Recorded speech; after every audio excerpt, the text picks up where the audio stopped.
I'd like to begin by wishing you all as a Muslim, a very happy, blessed Ramadan. Last Thursday, the communities of two of the great monotheistic faiths marked times in our calendars of annual renewal, contemplation, spirituality, family, and community. The members of the Jewish faith in celebrating Rosh Hashanah, the beginning of a new year, of a new beginning, and those of us of the Muslim faith, the beginning of the first day of Ramadan, and again, a period of renewal and of emphasis on so many of the qualities and attributes that are shared no matter what your faith by this community, which my father introduced me to many, many, many years ago. He lived in McLean until his death some years ago for, I was trying to remember how many years, so many I can't remember exactly. But this is a very special community, one that is not only extraordinarily multicultural, philanthropic, family-oriented, and that enjoys and seeks to provide for others an exceptional quality of life and opportunity. So it's an enormous privilege and pleasure for me to be with you this morning.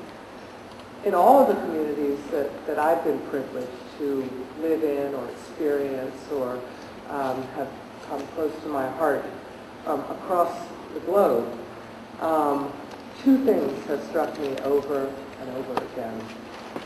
One is how fundamentally alike we are all in our needs, in our desires, in our dreams and aspirations.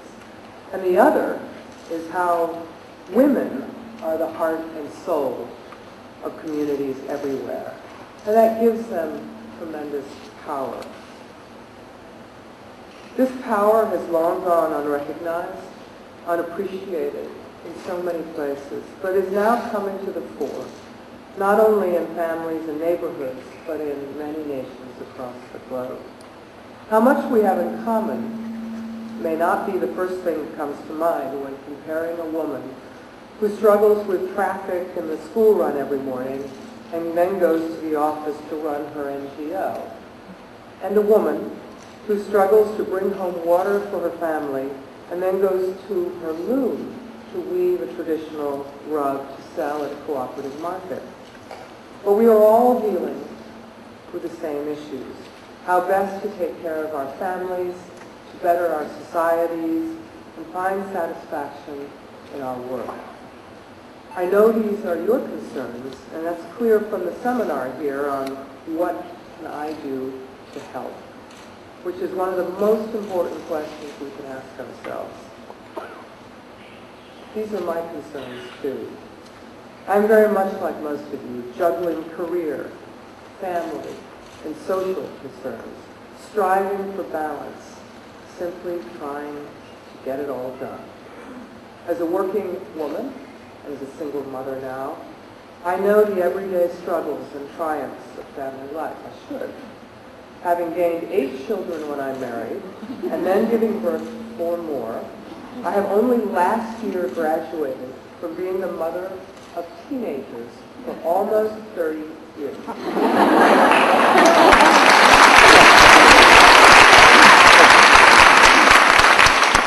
I hope I deserve that. My children are currently living in 4 countries and providing me with all the worry and joy that children give their mothers everywhere. And through it all, I try to find my own way to make a difference. Many do not imagine that Arab women have much in common with their sisters in the West because of the damaging and stereotypical images that are so often portrayed in the media of Arab and Muslim culture. When I married Hussein in 1978, reporters were constantly asking me how a progressive, well-educated American woman could go live in such a stifling, repressive culture. Those reporters did not know the Arab women I had already come to know in my work throughout the region before my marriage. The doctors, lawyers, professionals, entrepreneurs, many of whom became friends and advisors as I set my priorities for public life and public service.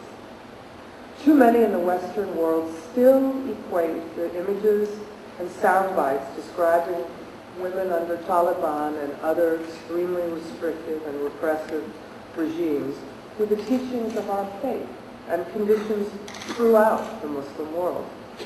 Most Westerners, even some in the Muslim world, do not realize that 7th century Islam granted women political, economic, and social rights then unheard of elsewhere.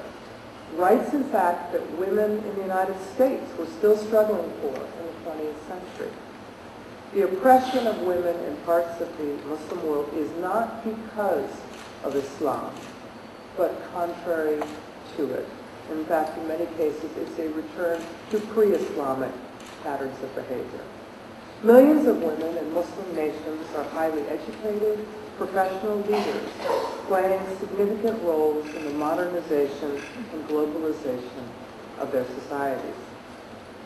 And this leadership begins where we are today, in our communities.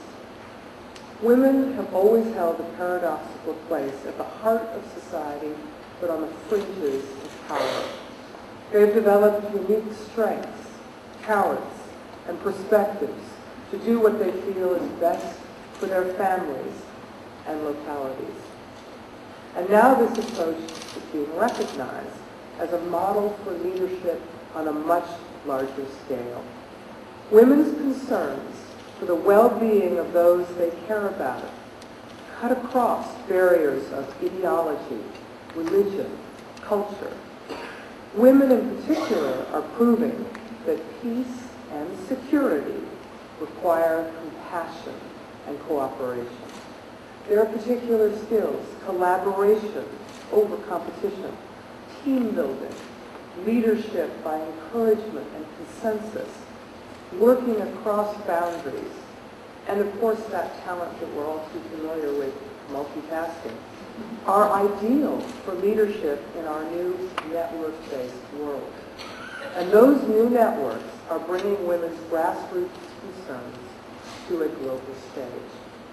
I've seen this over and over again in countries racked by conflict, in the Middle East, in Palestine and Israel, the Balkans, Liberia, Northern Ireland, Argentina, women who have lost their loved ones to war, who have been forced from their homes, who have faced poverty, discrimination, and abuse, have banded together across conflict lines for the special qualities that women have contributed over the eons, but that are, as I said, increasingly recognized as vital to peace and security in our world today. So please, don't hesitate to believe that each and every one of you can be a leader, an inspiration, and a vital factor in making a positive difference in our world. Thank you again. God bless you.